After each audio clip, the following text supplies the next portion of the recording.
My sme v 8-letniku ze šule puščeni, a Jacek so potom vukubać nekak so jedne dživowe birowe, ale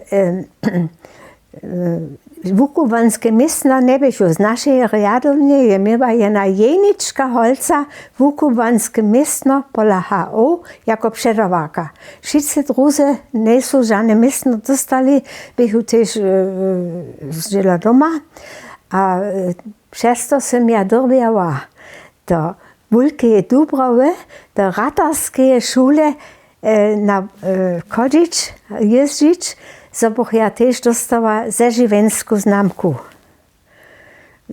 Tam pa ve Wulke Dubrowy veteriadon bychu lute tajke holce, abo sva šularjo, kiž ne su mieli žane wukubanske mestno, a kiž su tam dobili do tej ratarskiej šule Kodzic.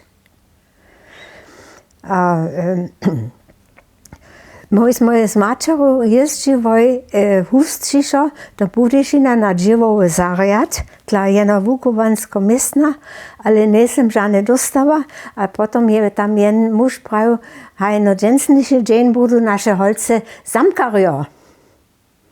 A da je naš nan pravił, tute remezničke porovanje ty ne nawukniesz. A ja wiem od Wulko-Dubrovskich, te su činili velovate wukubanje, ale porovanje nie su obstali.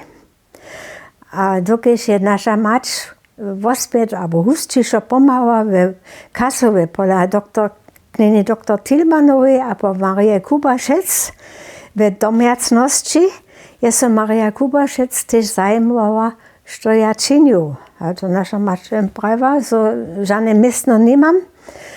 A poncem ja mesto toho w Budyšinie pola knjeni Hanoveje privatne na zapłaczenie wukła jeszcze dalej stenografiju a z mašinu pisać.